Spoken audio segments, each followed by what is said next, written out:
In this lecture, we're going to discuss data types, and we're going to start off talking about what scalar types are. And scalar types represent a single value, and Rust has four primary scalar types, and they are integers, floating point, booleans, and characters. So what I went ahead and did is I used cargo new to create a new directory called data types. And in here, we're going to look at integers, integer literals, floating points, booleans, and characters. To start off, we're going to start off with integers. And integers can be 8-bit, 16-bit, 32-bit, 64-bit, and 128-bit.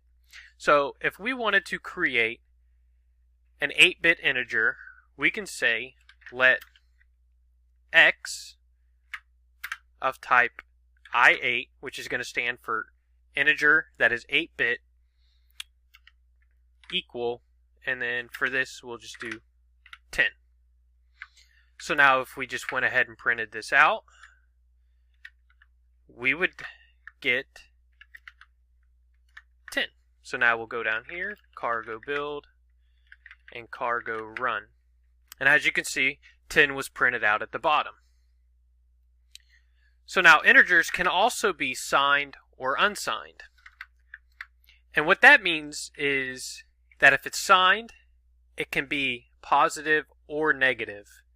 But if it's unsigned, that means it won't have a plus or minus. So only use unsigned integers if the value you want is for it to always be positive. So it works the same way. So we'll say let y, and then we'll do u for unsigned 8.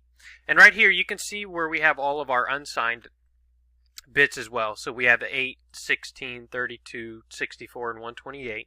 So we'll do 8 again, and then we'll just enter this one to also be 10. So this is creating an unsigned 8-bit integer. So no matter what we did, it will always be positive. So the next thing that we can talk about are integer literals.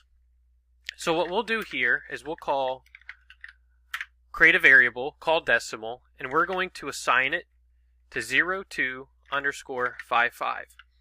So this is going to create a variable called decimal, and it's going to contain a value of 255 in decimal format. So we can also do this with hex. So if we do that, create a variable called hex and assign it a hex value, that will also be 255. Correct that typo. Nope. There we go. And likewise, we can also do this with octal. So we'll do octal as well, and it'll be 0 with a little circle with a little O. There we go. And do 377, which will also be 255. And then finally, we can do binary and set it to 0b1111_1111, and that will be 255. So now if we went ahead and printed all of these out,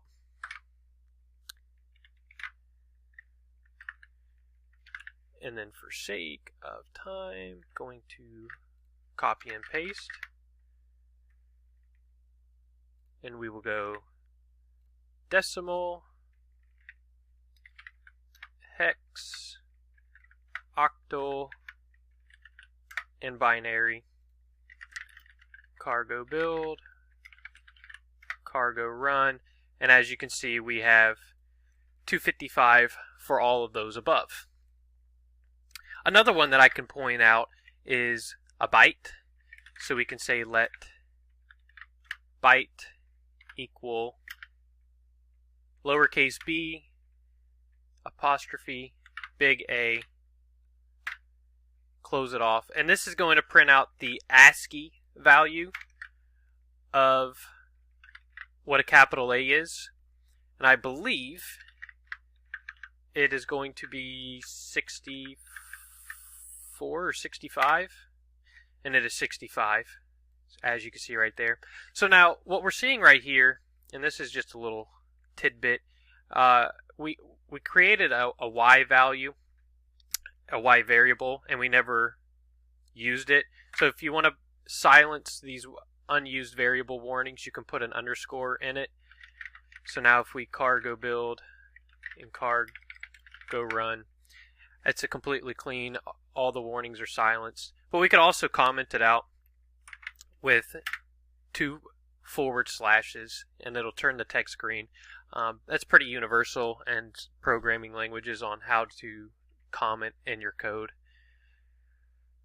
So what we'll do is we'll comment all this out and we'll go down, and now we're going to look at floating point.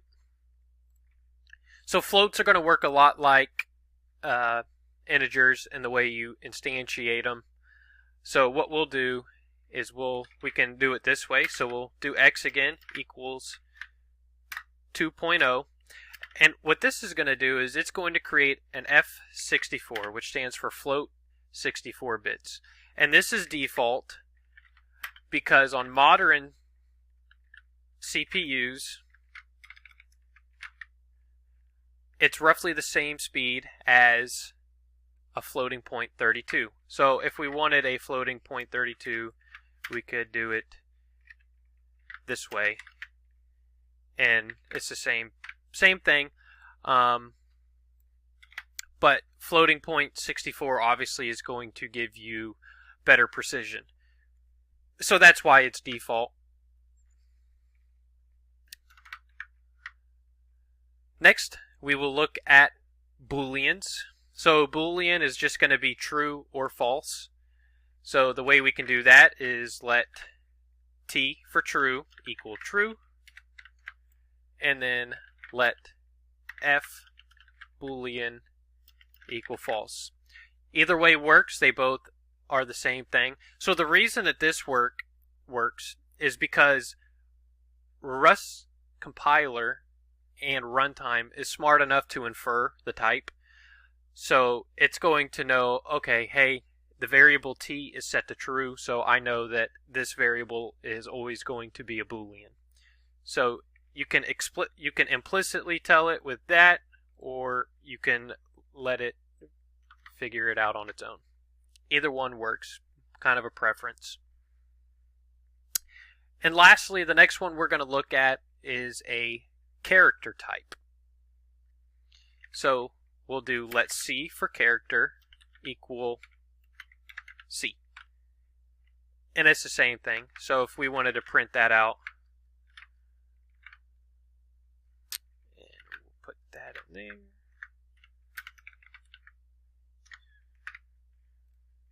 Clear it off, build it, run it, and as you can see down here, we printed out this C character. Now there's a couple of arithmetic operators that we have. You have plus, minus, multiply, divide, and then remainder. So we'll create a couple of variables.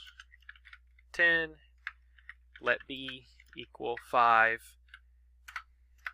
And then what we'll do is just demonstrate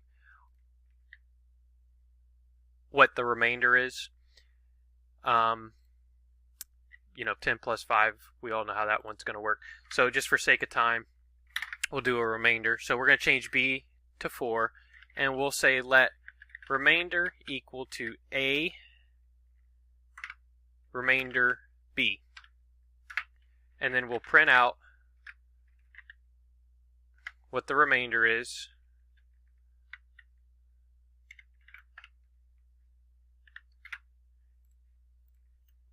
And it should print out 2. So the arithmetic is super simple. The remainder one is one you might not have seen before. So the percent sign is how you get the remainder. And now you've learned the basic scalar types of Rust. In the next lecture, we're going to talk about the compound types, such as tuple and arrays. So I'll see you then.